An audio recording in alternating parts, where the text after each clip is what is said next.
बुलढाणा जिल्ह्यामध्ये काल सायंकाळी आणि काल रात्री मुसळधार पाऊस झालेला आहे. सोबतच गारपीटही झालेली आहे.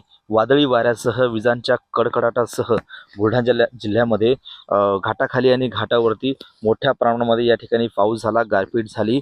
बोराच्या आकारा एवढी गारपीट झाली, त्यामुळं शेतकऱ्यांच्या पिकांचं प्रचंड नुकसान जिल्ह्यामध्ये झालेलं आहे. आपण बघू शकतो, मी सध्या देऊळगाव राजा तालुक्यातील मेहुणा राजा गारगुंडी या शिवारामध्ये आहे. गव्हाचं या ठिकाणी गारपिटीनं मोठं नुकसान झालंय.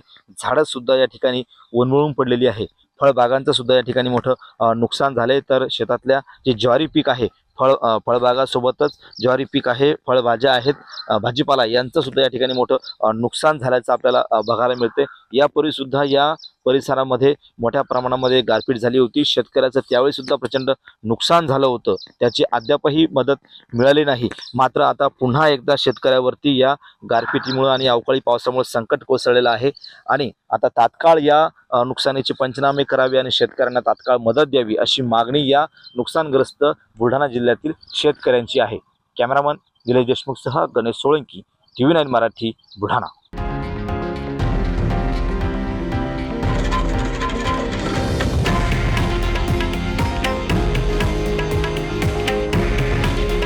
हे आहे देशातील नंबर 1 न्यूज नेटवर्क आणि आपण पाहत आहात TV9 मराठी. काळजी तुमची, हित महाराष्ट्राचं.